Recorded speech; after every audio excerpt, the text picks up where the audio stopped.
Straight ahead on Action 2 News at 10, $187 million. That's how much the FTC says was built for millions of Americans through 4 charities. One Fox Valley woman was one of 24 in this state to file complaints. Future of the scoreboards at the Rest Center is on the agenda at the Brown County Board meeting as part of a nearly $2 million project. What they decide. And number 4 is lacing up his cleats once more. Who else will be playing in Brett Favre's Legends game at Camp Randall this summer? From WBAY TV, this is Action 2 News at 10. Coverage you can count on. Cancer Fund of America, helping today for a brighter tomorrow.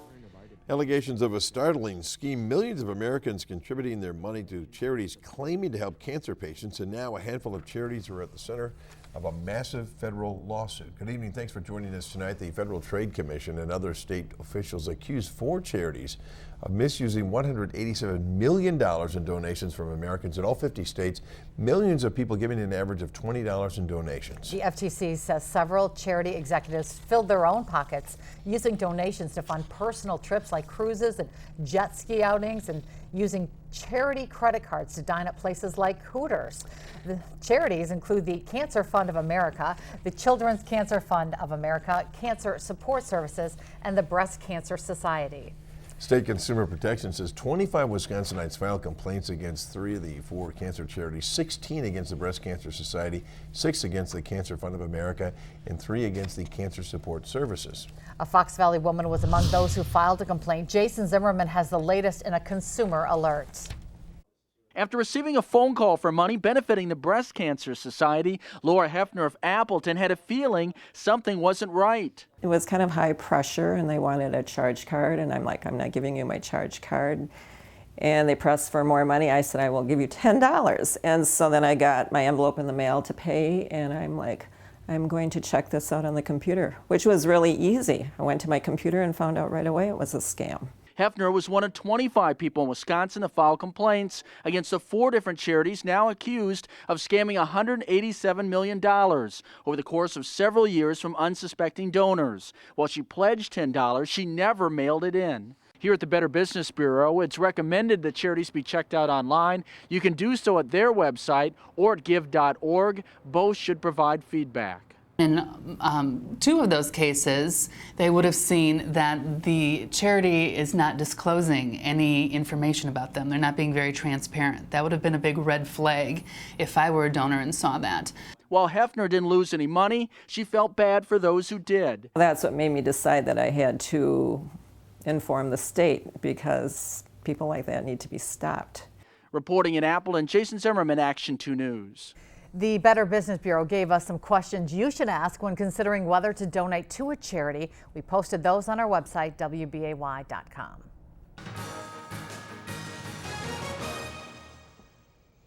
Well, hi, everybody. It is your first weather, and we'll start with a look at our sky conditions right now outside. Here's what we have for you. We've had clouds today, but notice that western Wisconsin now is breaking out of those clouds, and that decrease in cloud cover will continue across eastern Wisconsin during the night tonight.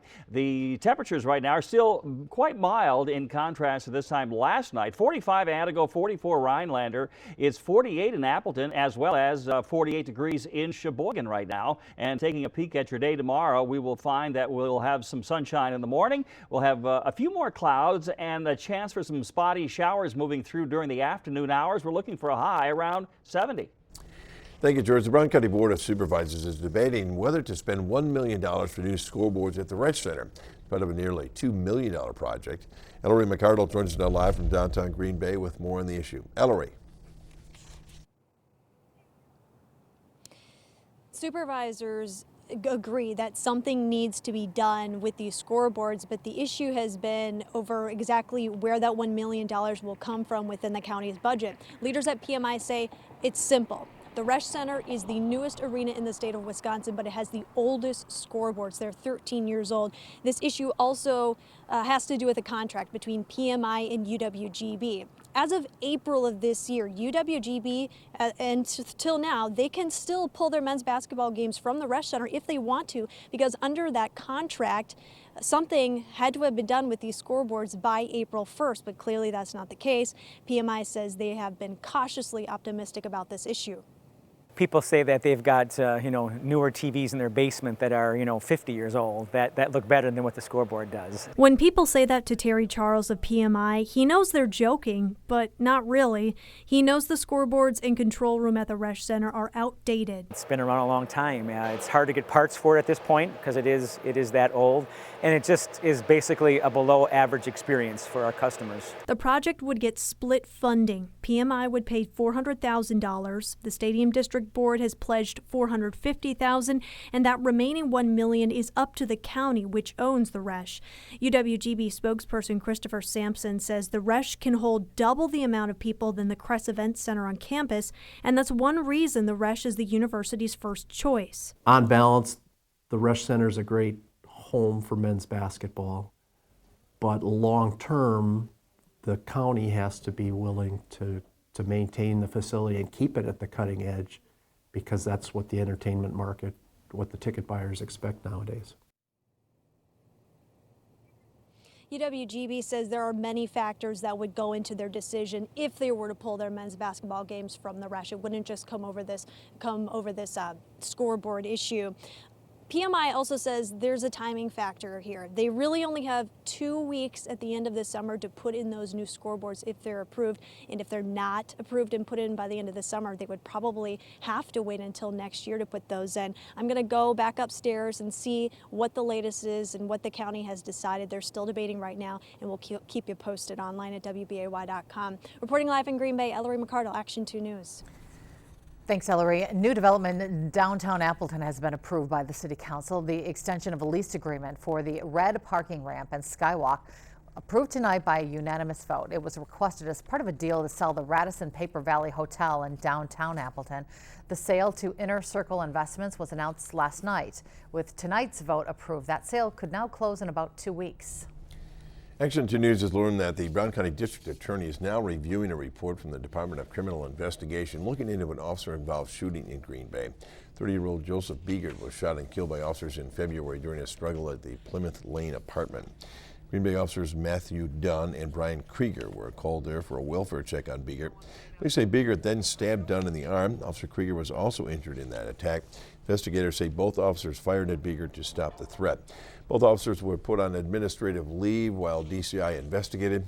Brown County DA David Lassay says he hopes to make a decision on whether charges will be filed by next week.